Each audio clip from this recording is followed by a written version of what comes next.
Alors je suis à la fois montsolien de souche et a fortiori montsolien de cœur. Mais actuellement, je ne suis plus montsolien. J'habite à Onzy-le-Duc.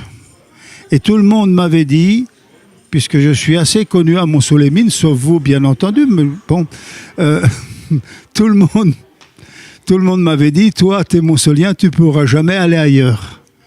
Et je suis allé ailleurs, mais quand même pas très loin, c'est quand même en Saône-et-Loire. Mon père, alors c'est un peu injuste pour ma mère, mais je pourrais dire mon père. Mon frère a travaillé ici, parce que ici c'était les ateliers du jour. Eh ben, mon frère, qui était ajusteur à la mine, a travaillé ici. Pas tout le temps, mais une bonne partie de son... Voilà. Alors que mon père travaillait à la mine, était chaudronnier et travaillait au puits Plichon. Mon grand-père travaillait à la mine, mais je me souviens, je ne sais pas à quel endroit. Donc moi, je suis comme un mineur sans être mineur. Parce que mes parents étaient mineurs, et puis surtout parce que j'ai été élevé dans un quartier de mineurs. Et que j'ai côtoyé que des gens qui travaillaient à la mine, et mes camarades avaient pour parents des gens, enfin des pères qui travaillaient à la mine. Pas souvent des mères, parce que les mères, en général, ne travaillaient pas et élevaient leurs enfants. J'ai connu qu'une exception dans le quartier, Madame Forêt. Bon, elle était veuve, et comme souvent les veuves dont les maris avaient travaillé à la mine étaient morts, étaient embauchés à la mine sur le port, qu'on disait. On disait sur le port. C'était au Chavannes. Ils triaient le charbon. On disait aussi sur le crible. J'ai un attachement particulier pour le quartier dans lequel je suis né et où il n'y a pratiquement plus aucune maison, et qui s'appelle le quartier de Rouvras, situé entre le bois du Verne et le Magny, et où il y avait énormément de monde avant. Et dans le quartier de Rouvras, on distinguait même Rouvras le bas, Rouvras le haut, Jules Chagot, la Groseille, etc. Moi, j'étais dans le quartier de Jules Chagot, du nom évidemment du patron de la mine là, et parce que un des tout premiers puits de Montceau-les-Mines était situé là-bas dans le coin, le puits Jules Chagot. Et ce quartier là-bas, il m'est très cher parce que c'est le quartier de mon enfance, c'est là que j'ai passé. Et maintenant, il n'y a presque plus rien à part la SPA. Et ça fait beaucoup rire mon épouse, parce qu'elle a un chien qui venait de la SPA, elle a des chats qui viennent de la SPA, et elle a un mari qu'elle croit venir de la SPA, mais pas du tout, puisque la SPA n'existait pas avant.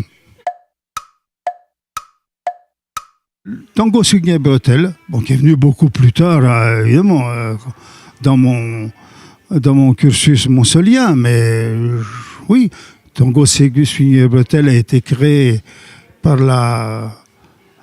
l'équipe à Didier, surtout par Didier Mathus, mais enfin par l'équipe de Didier Mathus quand il est venu quand il a pris la mairie en 95, et je faisais partie de cette équipe.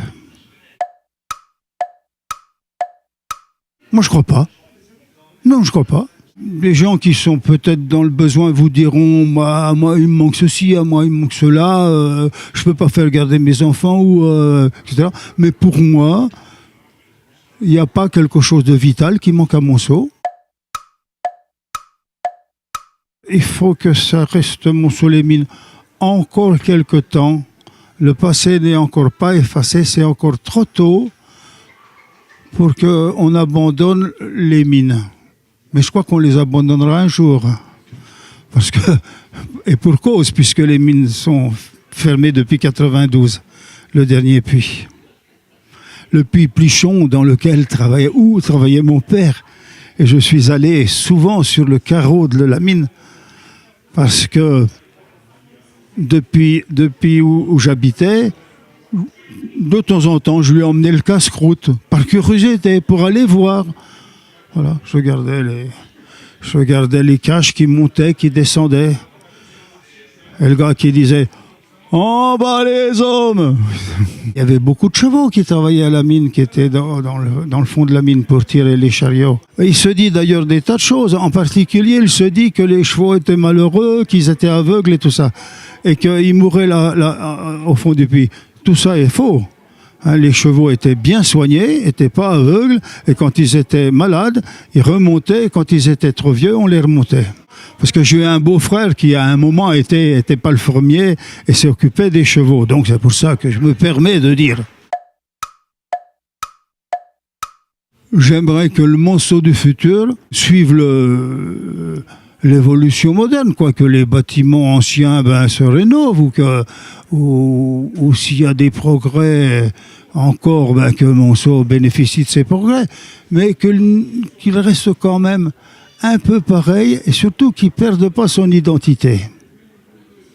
Et qu'il reste à Monceau ce que je crois qui reste toujours en vigueur, une certaine chaleur, une certaine solidarité entre les gens, une certaine bonhomie, une façon finalement de voir les choses.